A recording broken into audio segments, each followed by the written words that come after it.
신약 성경 364쪽에 있습니다.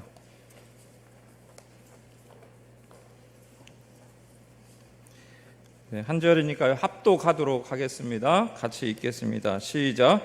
믿음이 없이는 하나님을 기쁘시게 하지 못하나니 하나님께 나아가는 자는 반드시 그가 계신 것과 또한 그가 자기를 찾는 자들에게 상 주시는 이심을 믿어야 할지니라. 아멘. 우리 옆에 분하고 인사하시죠. 사랑합니다. 축복합니다. 네. 오늘은 점심에 어마어마한 밥이 나와서 어마어마하게 먹었습니다. 오늘 하나님을 기쁘시게 하는 믿음, 하나님을 기쁘시게 하는 믿음, 이런 제목으로 같이 말씀을 나누겠습니다. 저희가 지난주에 찬양 경연대회를 했죠. 우리 예양의 성도님들이 이렇게 예술적 감각이 뛰어난지 알고 있었지만 미처 몰랐던 이런 모습이 있습니다. 엄청 열심히 준비하셨더라고요. 그 일이 하나님께 또 영광이 되는 일일 뿐만 아니라 우리가 이제 찬양하고 참여하는 분들에게도 참 기쁨이 되는 일이 아닌가 생각이 듭니다. 이제 찬양도 어떻게 보면 노래잖아요. 노래. 이렇게 세상적으로 본다면 일반적으로 노래라는 이런 작품을 이렇게 잘 준비해서 아름답고 감동적으로 부르면 하나님께 영광도 되지만 부르는 우리 자신에게도 기쁨이 되고 행복한 것 같아요. 저는 이제 앞에서 심사하느라고 앞에서 딱 듣는데 몇 팀은 딱 전율이 느껴지더라고요. 점수 잘 줬습니다. 90 몇 점 이렇게 느끼는 게 있거든요. 그죠? 근데 이제 그 하시는 분들도 아마 자기들이 잘 준비해서 이게 하나의 작품으로 잘 준비돼서 드리면 어떻습니까? 그것이 하나님께 영광도 되지만 우리 자신들에게도 큰 기쁨이 됩니다. 큰 기쁨이 돼요. 우리가 어떤 미술 좋아하시는 분들은 이렇게 미술 작품 하나 딱 만들어 잘 그려놓으면 그게 굉장히 뿌듯하고 기쁨이 되고, 또 어떤 좋아하는 뭘 하시면 그렇잖아요.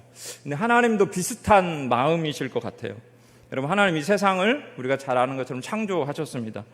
그런데 왜 창조하셨는가? 이 세상을 아름답게 창조하신 목적 중에 하나가 무엇인가? 창세기 1장 25절을 한번 같이 읽어볼까요?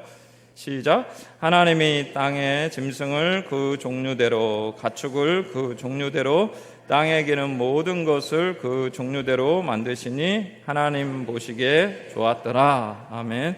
하나님이 이렇게 만물을 지으시면서 나중에 거기에 기록되는 내용이 뭐냐면 보시기에 좋았다. 좋았다는 말이 이제 히브리어로 제가 토브라고 그랬죠. 영어로 굿입니다. 좋다. 흐뭇하셨다는 거예요. 하나님이 만드신 세상을 마치 우리가 찬양 경연대회 딱 하고 딱 나와 내려올 때 막 그 흐뭇함, 기쁨. 물론 이제 어느 전도회는 열심히 했는데 기대만큼 상을 안 줘서 마음이 좀 흐뭇함이 덜했다고 그러는데, 그러나 여러분 그렇게 생각하지 마시고 흐뭇해 하시기 바랍니다. 근데 하나님도 그랬다는 거예요. 창조하신 세상을 보시고 기뻐하고 만족하셨다는 겁니다. 하나님은 자신이 창조하신 세상을 통해서 만족하고 기뻐하시기를 원하신다는 겁니다. 특히 마지막 날 인간을 만드셨잖아요. 인간을 창조하시고 어떤 반응을 보이셨는가? 이제 1장 마지막 절 한번 같이 읽어볼까요? 1장 마지막 절 31절 한번 보겠습니다. 시작. 하나님이 지으신 그 모든 것을 보시니 보시기에 심히 좋았더라. 저녁이 되고 아침이 되니 이는 6째 날. 여러분 창세기 1장을 읽어보시면 다른 것을 이렇게 지은 다음에 좋았다, 굿 그랬어요. 굿. 그런데 인간을 만드신 다음에 마무리를 지을 때는 뭐라고 말합니까? 심히 좋았다. 영어로 말하면 very good, very good. 영어 성경 안 봐도 아시는 very good, very good. 최고로 좋았다는 거예요. 진짜 만족했다는 거예요. 진짜 최고의 만족과 기쁨을 누리셨다는 겁니다. 자, 이러한 하나님의 창조 기사를 통해 볼 때 우리 인생의 목적이 뭔가? 우리 인생은 하나님을 very good하게 하는, 하나님을 기쁘시게 하고 만족하게 하고 하며 사는 것이 우리 인생의 목적입니다. 이렇게 얘기를 하면 어떤 사람은 좀 삐딱하게 그런 얘기를 하면, 아니 왜 우리가 창조주 하나님의 기쁨이 돼야 되는 거, 우리가 무슨 기쁨 줍니까? 하나님의? 우리도 우리 인생을 살아야지 무슨 하나님을 기쁘시게 하며 삽니까? 이렇게 질문하는 사람도 있더라고요. 여러분, 왜 우리가 하나님을 기쁘시게 하며 살아야 됩니까? 그것이 우리의 창조 목적이에요. 그런데요, 우리가 그 목적대로 하나님을 기쁘시게 하면서 살면 우리도 행복해요. 우리도 행복해요. 간단한 예로 그런 거 있잖아요. 그런 거. 예를 들면 여기 이제 물컵이 있어요. 여러분, 물컵은 역할이 뭐죠? 이 사람의 이 물컵의 창조 목적은 뭐예요? 물을 잘 담아놓고 주인이 잘 마시게 해야죠. 그런데 이제 얘가 예를 들어서 인격이 있다고 쳤을 때 내가 뭐 하려고 저 김현철 목사를 기쁘게 하지? 아, 싫다. 그러면서 빵꾸를 내버렸어요. 그리고 물을 계속 새는 거예요. 그러면 어떻습니까? 제발 좀 잘해줘라 이런가요? 버려버려요. 무슨 말입니까? 창조 목적대로 살면 그 창조된 피조물도 가치가 있어요. 가치가 더 드러나요. 그런데 그걸 무시해버리고 창조 목적을 벗어나서 하나님을 기쁘시게 하지 않고 살면 어떻습니까? 버림받아요. 비극적인 존재가 된다는 겁니다. 여러분, 우리가 창조 목적대로 하나님 기쁘시게 하면 우리 존재 가치도 향상이 됩니다. 우리가 하나님 안에서 하나님을 기쁘시게 할 뿐만 아니라 우리 자신도 어때요? 하나님 주시는 그 행복과 기쁨과 은혜를 누리며 살게 만드셨다는 거예요. 이 하나님을 위해서뿐만 아니라 우리 자신을 위해서도, 이기적인 관점에서도 우리가 창조 목적대로 하나님을 기쁘게 하며 살아야 된다는 겁니다. 그럼 어떻게 해야 하나님을 기쁘시게 하는 삶일까요? 제가 예전에도 말씀드렸지만 저희 시골교회에서는 꼭 오후 예배 때 집사님들, 권사님이 기도할 때, 자녀들 위해서 기도할 때 머리가 될지언정 꼬리가 되게 하지 마시고 막 이렇게 기도했던 기억이 나요. 그게 은혜 같으면서도 굉장히 마음이 불편하더라고. 나 머리 된 적이 별로 없는데 큰일 났네, 이런 생각도 들어요. 근데 이제 좋은 마음이죠. 그죠? 이제 잘해라, 공부 열심히 해라는 뜻으로 알고. 여러분, 우리가 머리가 되어야만이, 뭔가 1등을 해야만이 하나님께 영광이 되는가? 그러면 사실 소수잖아요. 소수. 어떤 큰 일을 해야만 하나님께 기쁨이 되고, 막 전도도 엄청 많이 하고, 교회도 엄청 많이 세우고, 그래야만이 하나님의 영광을 받으시는가? 꼭 그런 것은 아니라는 겁니다. 여러분, 인간적인 능력이나 업적으로만 하나님을 기쁘게 할 수 있는 건 아니에요. 물론 그렇게 하시는 분이 있죠. 하나님이 주신 달란트가 많아서 그 달란트를 가지고 하나님 나라를 위해서, 교회를 위해서 특별히 또 쓰시는 분들이 있어요. 그러나 모든 보편적으로 우리가 다 그렇게 막 빛내가지고 몰빵해가지고 하나님을 기쁘시게 할 수는 또 없잖아요. 우리의 삶이라는 게. 대부분 성도들은 어떻습니까? 그냥 인간적으로 보면 평범하게 살아요. 평범하게. 날마다 뭐예요? 일주일의 삶을 사시면서 먹고 사는 일에 매진하잖아요. 늘 무엇을 먹을지 마실지 좀이라도 돈을 벌기 위해서 애를 쓰시잖아요. 또 자녀를 한참 키우는 분들은 어떻습니까? 늘 자녀 중심으로 살아요. 자녀 중심으로. 자녀를 위해서, 자녀의 교육을 위해서, 자녀가 건강하게 자라기를 위해서. 또 우리 나이 드신 우리 권사님, 집사님들은 어떻게 사세요? 일상을 병원 다니면서 사세요. 병원 다니, 그렇죠? 매일 앞에서 저도 가끔 만나시고 어디 가세요? 90%는 병원 가요. 그래요. 약 타러 가요. 그래요. 네. 그렇게 사시는 것 같아요. 근데 이게 우리의 평범한 삶이잖아요. 그리스도인뿐만 아니라 일반 사람들도 그렇게 삽니다. 그러면 이러한 삶은 하나님을 기쁘시게 할 수 없는가? 그렇지 않다는 겁니다. 우리가 능력이 많아서 큰 업적을 남기든 그렇지 못하든 간에 모든 그리스도인이 하나님을 기쁘게 할 수 있다는 거예요. 그게 오늘 소개되고 있어요. 다시 한번 우리 6절 상반절에 이렇게 말합니다. 믿음이 없이는 하나님을 기쁘시게 하지 못하나니. 아멘. 무슨 말이에요? 뒤집어서 말하면 능력 없어도 믿음 있으면 하나님 기쁘게 할 수 있다는 겁니다. 반대로 능력이 많아도 믿음이 없으면 하나님 기쁘시게 할 수 없다는 겁니다. 소망이 좀 되시죠? 나 돈 별로 없었는데. 괜찮아요. 소망이 되시죠. 하나님을 기쁘시게 하는 게 우리 인생의 목적이고, 또 우리가 그렇게 살 때 우리 자신도 행복할 수 있는데, 그렇다면 예수 믿는 우리가 하나님을 기쁘시게 할 수 있는 방법이 뭐냐? 어떻게 할 때 하나님 우리로 인해서 정말 만족하고 기뻐하시고 너 very 굿이다 이렇게 하시는가? 바로 믿음이 있을 때라는 거예요. 믿음을 가질 때라는 거예요. 우리가 믿음으로 살 때 그렇다는 겁니다. 믿음으로 살 때. 그럼 우리가 가져야 될 믿음의 내용이 뭡니까? 성경에 믿음의 내용이 많이 나옵니다만 오늘 6절에 두 가지 나옵니다. 두 가지. 다시 한번 11장 6절을 같이 읽어보시겠습니다. 시작. 믿음이 없이는 하나님을 기쁘시게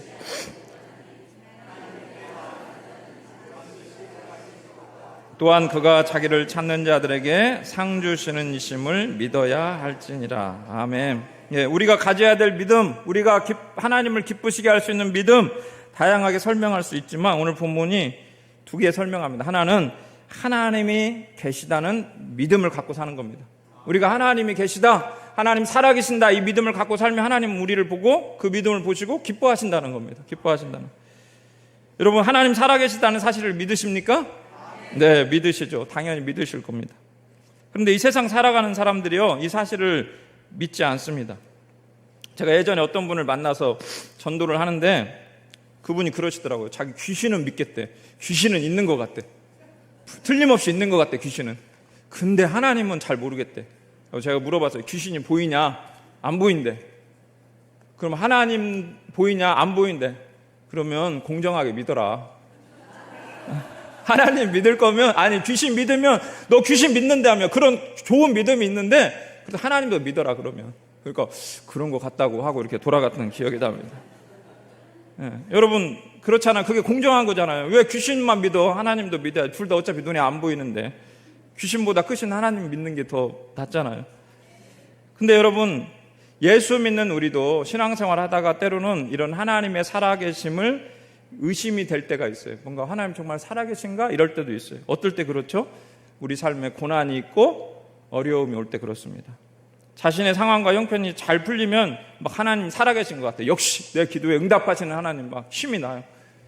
근데 어떨 때는 어때요? 정말 하나님이 내 기도에 뭔가 내가 기대하는 대로 응답하시지 않고 삶에 어떤 보이지 않는 굴곡과 어려움이 있을 때는 고민이 돼요. 고민이. 물론 내가 믿음이 있는 것 같지만 이게 또 이렇게 하나님에 대한 기대감도 별로 없고 그럴 때도 있습니다. 시편에 보면은 이 고난 중에 있는 시인이 자신을 핍박하는 이런 대적들이 자기를 비웃으면서 하는 말을 이렇게 기록합니다. 시편 42편 10절인데요. 제가 읽어보겠습니다. 내 뼈를 찌르는 칼같이 내 대적이 나를 비방하여 늘 내게 말하기를, 뭐라고 말한다고요? 네 하나님이 어디 있느냐 하도다. 무슨 말입니까? 시인이 고난 중에 있어요. 어려움 중에 있어요. 힘든 시간들이 오래돼요. 그러니까 사람들이 그러는 거예요. 원수들이 그러는 거예요. 야, 너 그렇게 하나님 잘 믿는다며, 그렇게 너 하나님을 의지한다며, 근데 네 하나님 어디 있어? 네 하나님 계시다면 어떻게 너에게 이런 고난이 있고 어려움이 있어? 왜 이 문제 해결해 주지 않는 거야? 정말 네가 믿는 하나님 계시기나 한 거야? 라고 자신의 믿음을 흔든다는 겁니다. 여러분, 저도 목사지만 뭐 하나님의 존재를 부인할 것 같진 않아요. 그런데 정말 큰 어려움이 있다 보면 이 많은 고민이 들 것 같아요. 우리의 삶에도 고난과 어려움이 있잖아요. 때로는 하나님이 침묵하는 것 같고, 주변 사람들이 또 내 마음에 사탄이 막 조롱하면서, 야, 네가 믿는 하나님 도대체 살아계시긴 하냐? 계시다면 어떻게 그럴 수 있냐? 이렇게 조롱할 때, 여러분, 그럴 때 가져야 될 믿음, 어떤 믿음이라고요? 하나님이 살아 계시다는 믿음. 여전히 하나님은 살아 계시다는 믿음이라는. 예. 세상 사람들이 볼 때는 그게 바보짓 같지만 하나님 그런 믿음 보시고 기뻐하신다는, 그런 믿음 보시고. 비행기 타보셨나요? 네, 대부분 타보셨죠. 예, 저도 촌에서 태어나서 비행기를 처음 언제 탔냐면 대학교 때 탔어요. 대학교 때. 예, 대학교 때. 근데 왜 탔냐면 제주도에 갈 일이 있었어요. 신혼여행을 간 건 아니고요. 저희 누나들이 살고 있었어요, 제주도에. 그래서 비행기를 군산공항에서, 딱 군산공항에서 비행기가 2대 있거든요. 서울에 오니까 공항이 참 가깝더라고요. 군산공항에 딱 2대가 있었어요, 그때. 그래서 비행기를 타고 한번 얼마나 설레요. 촌놈이 군산공항에 딱 갔더니 막 거기에서 비행기가 뜨려고. 근데 그날 날씨가 굉장히 안 좋았어요. 막 먹구름이 막 잔뜩 끼고 막 비가 막 부슬부슬 내리고 뭔가 막 음침한 그런 분위기. 염려가 되는 거예요. 오늘 첫 번째로 비행기 타는데 이날이 내 천국 가는 날은 아닌가, 이런 두려움이 드는 거예요. 왜냐하면 막 구름이 막 진짜 막 시커먼 구름이 군산 앞바다를 쫙 이렇게 하고 있으니까. 그래서 지금도 그 생생해요. 그래갖고 염려와 근심을 갖고 탔어요. 비행기 타서 또 기도했습니다. 하나님, 저 붙잡아 주셔. 아직도 할 일이 많으니까 좀 살게 해달라. 비행기가 떴어요. 와, 신기하더라고요. 비행기가 막 하늘을 뜨는데 처음으로 제 인생에 공중에서 이 아래를 쳐다본 거잖아요. 쫙 떴어요. 막 부슬부슬 내리고 캄캄한 막 거기를. 근데 놀라운 일이 벌어졌어요. 한 2분, 3분 딱 비행기가 이륙해서 딱 가니까요. 구름을 막 지나서 딱 올라가니까, 우와! 태양빛이 막 저기 있는 거예요. 그리고 막 밑에는 막 그 솜털 구름. 그런 구름 처음 봤네. 그 다음에도 비행기 몇 번 탔는데 그런 구름 본 적이 없어요. 왜냐하면 너무 캄캄하니까 그 막 구름이 너무 많은 거예요. 밑에가 전혀 안 보이고 막 뭉실뭉실 있는데 너무 아름다운 거예요. 너무 아름다운 거예요. 제가 무슨 말씀 드리려고 그러냐면, 우리의 인생이 때로는 이 땅에서 캄캄한 먹구름 같고 비구름 같은 인생이라고 해서 태양이 없는 거 아니잖아요. 그죠? 태양은 떠 있잖아, 위에. 단지 우리가 안 보일 뿐이지.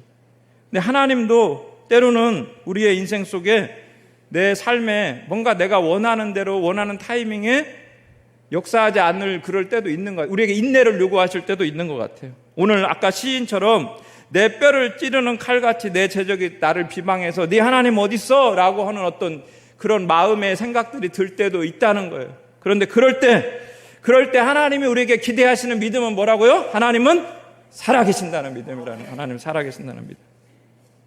또 한 가지 우리가 가져야 될, 하나님을 기쁘시게 하기 위해서 가져야 될 믿음은 뭐냐면 11장 6절 그 하반절에 보니까 그가 자기를 찾는 자들에게 상 주시는 이심을 믿어라 이렇게 말씀합니다. 그가 자신을 찾는 자들에게 상 주시는 이심을. 하나님은 우리가 하나님이 살아계시다고 믿을 뿐만 아니라 그 하나님을 적극적으로 찾기를 원하신다는 겁니다. 하나님을 찾을 때 그 하나님이 어떻게 하신다는 겁니까? 보상해 주신다는 거예요. 은혜 주신다는 거예요. 쉽게 말하면 우리를 보살펴 주신다는 거예요. 그걸 믿으라는 겁니다. 그걸 믿으라는 거예요. 하나님이 계시다. 그리고 하나님 내가 찾고 의지하면 하나님이 반드시 이 어려운 고난의 시간 속에서도 나에게 은혜를 베푸시고 나에게 보상해 주시고 상을 베푸실 거다. 아니 모르겠어요. 여기 히브리서 11장에 뒤에 가면 그렇게 믿음으로 살다가 그냥 죽은 분들도 많아요. 막 톱에 잘려서 죽고 그냥 순교해서 죽고. 그런데 여러분 하나님 어때요? 아까 우리 오전에 목사님 말씀하셨잖아요. 우리는 망해도 어디를 간다? 천국은 간다. 천국은. 예. 하나님이 이 땅에서 보상이 안 되면 저 땅에서라도 보상해 준다는 거예요. 보상. 그런 믿음 갖고 사는 게 하나님을 기쁘시게 하는 믿음이고 그런 믿음을 가진 사람을 하나님이 은혜 베푸신다는 겁니다. 여러분 히브리서 11장에는 이러한 믿음을 가지고 살아가는 많은 사람들이 소개되고 있습니다. 오늘 다 설명하면 여러분들이 저 퇴진운동 할까 봐 제가 설명을 못하겠고 한 사람만 보겠습니다. 오늘 11장 7절 오늘 본문 바로 뒤에 있는 사람 한번 읽어볼까요? 시작. 믿음으로 노아는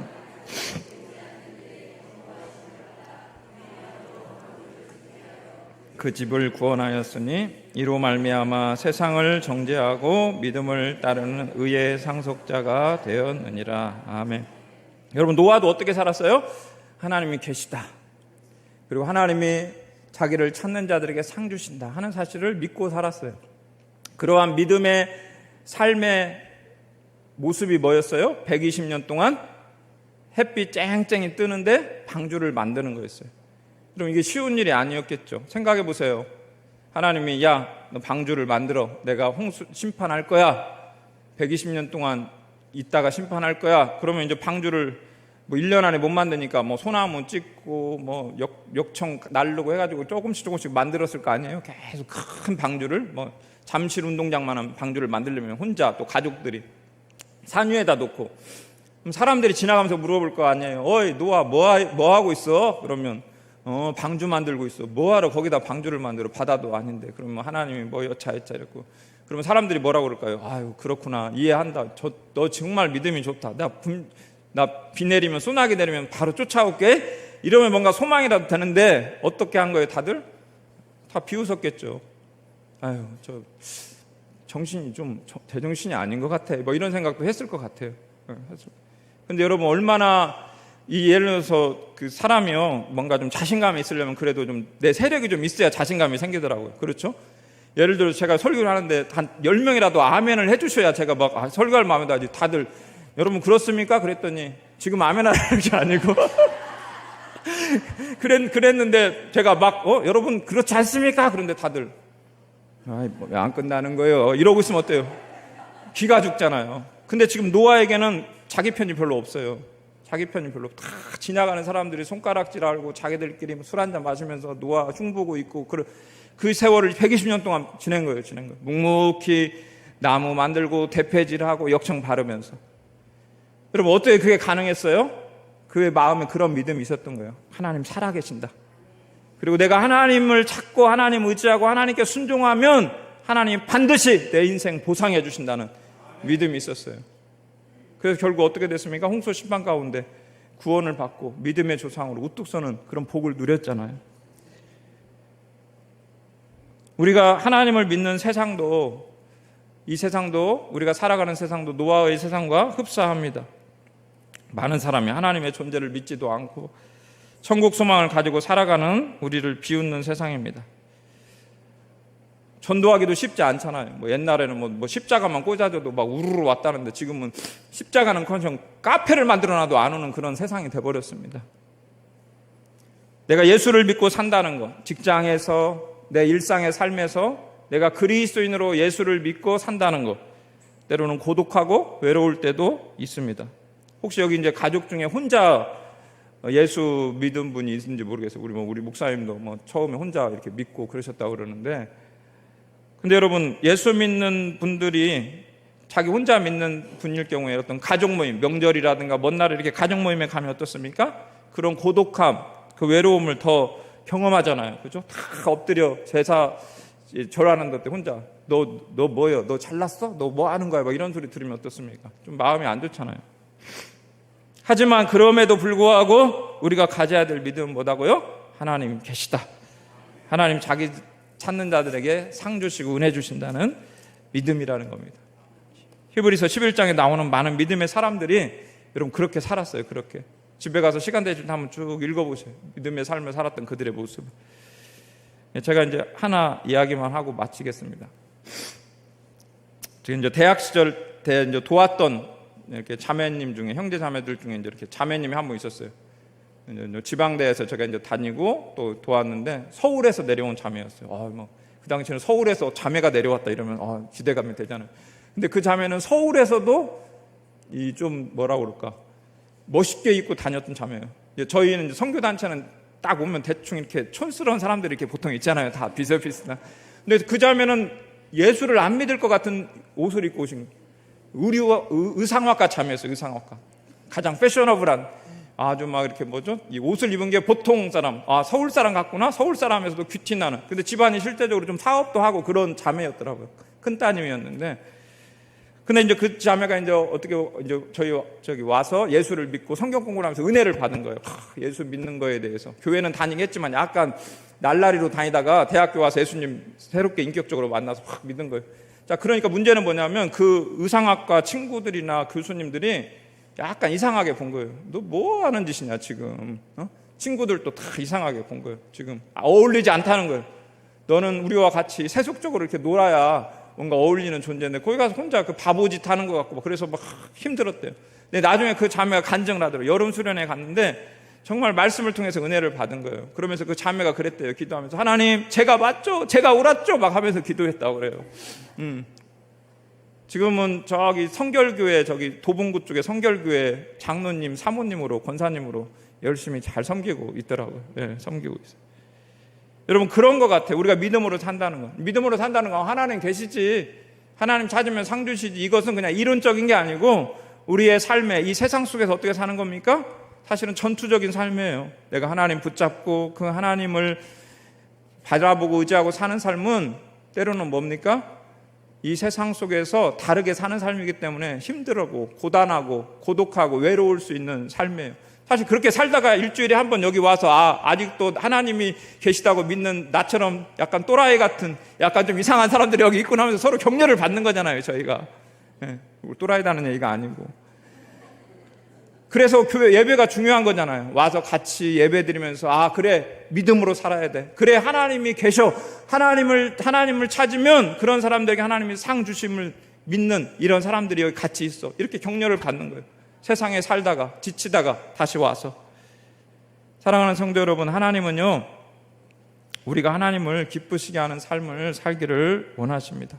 하나님 기쁘게 함으로 또 그 하나님이 주시는 복과 은혜를 우리도 누리기를 원하십니다. 우리가 능력이 좀 없어도, 우리가 좀 실력이 없어도, 우리가 좀 가진 게 없어도 괜찮습니다. 중요한 건 뭡니까? 우리가 가진 믿음이 하나님을 기쁘시게 한다는 것입니다. 어떤 믿음이요? 하나님이 계시다는 믿음, 그리고 하나님이 자기를 찾는 자들에게 반드시 상 주신다는 믿음. 그런 믿음을 가지고 이 세상을 꿋꿋이 살아감으로 승리하는 저와 우리 성도님들 다 되실 수 있기를 주님의 이름으로 축원드립니다.